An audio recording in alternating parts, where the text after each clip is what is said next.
Big demand, tight occupancy, and accelerating rent growth. We've got lots of good news to share with you today as we highlight results in the apartment market's performance in second quarter 2013 in this edition of Apartment Market Dynamics from MPF Research. And with me to cover it, Greg Willett, the VP of Research and Analysis with MPF. And Greg, these numbers are impressive. I think folks in the industry are going to like these numbers. So let's go ahead and dive in. Yeah, they really are. And we're probably going to set a record today for positive terms that we're going to use. So keep count as we go along. And I will start the good news story with the demand results, and really everything else ties into these demand numbers, and they're terrific. For the quarter, we absorbed 88,524 units across the nation's 100 biggest markets.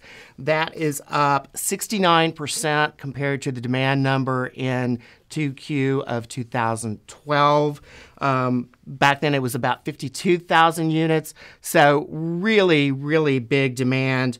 And that number is pretty stunning when you consider that we've actually got some churn going on in the marketplace. We're having new apartments come on stream, and so some people are leaving existing product to move into that. Single-family home purchases are up, but those replacement renters for anybody who vacates a unit, I mean, they are clearly there in a big, big way. One more comparison point for you for that demand number. We had properties finished that totaled 33,291 units for the quarter, so demand well above that completion figure. And demand topping supply means that occupancy is in good shape. The figure for Q2 is 95.3%. That's up 40 basis points for the quarter, and it's up 10 basis points year over year. Now, having said that, I'll point out that some shifts of 10, 20, 30, or even 40 basis points really aren't that big of a deal, especially when seasonality comes into play. But the takeaway is really that the apartment market has been essentially full going back now 2 years, and it's remaining full even as some headwinds are starting to pick up. And Greg, you alluded to this earlier. Now we're starting to see more new supply. The single-family sales market is regaining some momentum. So the fact that we're remaining full and even showing a little bit of progress in Q2 is certainly good. It is good, and we'll turn to the rent story now. And again, there's some, I will call them awesome numbers this time. I don't think we've used that term.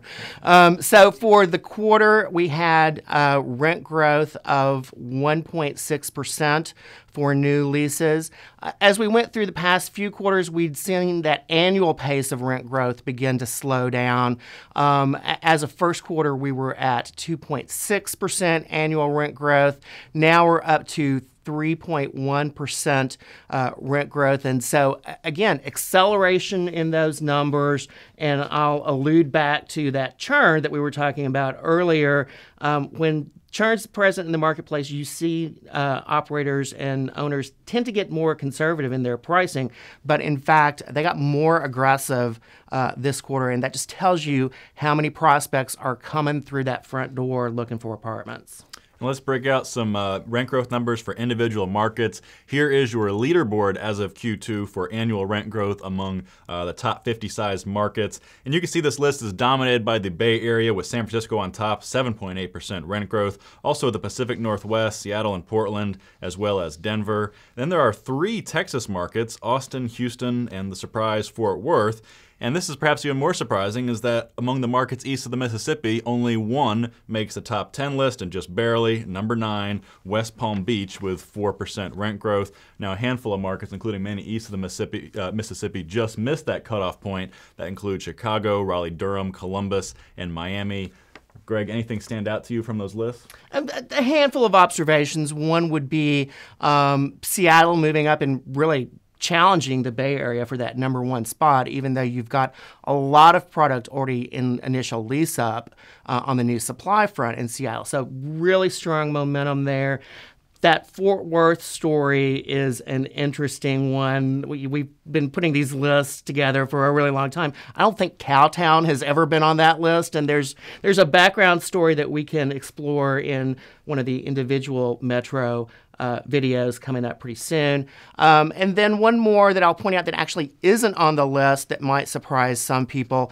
New York has been up there for a while, but the last individual quarter of really big rent growth that we saw in New York was back in the middle of 2012.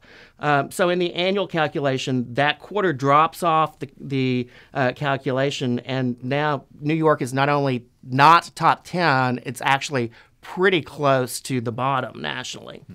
And one more important number to point out to you for the Q2 highlights, that's the stat from building activity. Some of you have probably been just waiting for us to talk about that, since every time you read about the apartment industry these days in the news, it seems that the word avalanche is attached to the new supply story. So here are the numbers.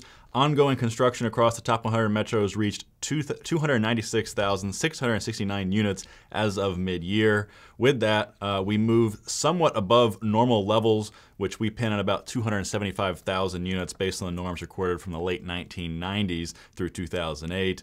And there's a lot to discuss there. We're going to save the details for a future video. Let's just say this for now, that we think the national number is okay.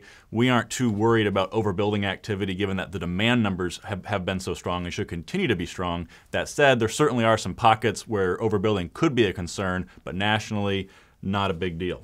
Greg, some final thoughts from you?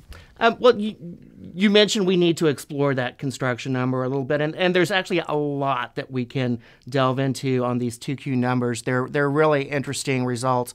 We're going to do the next video digging a little bit deeper, placing some historical context on this, and explain why this was a really, really important quarter in terms of the results. Also, I'm going to point out that with 2Q, we now reach the 5-year mark since the pre-recession performance peaked. We're going to do some analysis. It's going to be interesting to look at performances in that 5-year time frame by metro, separate the comparative winners and losers. So that's what you have to look forward to. Until then, for Greg Willett and for MPF Research, I'm Jay Parsons. Thank you for watching Apartment Market Dynamics.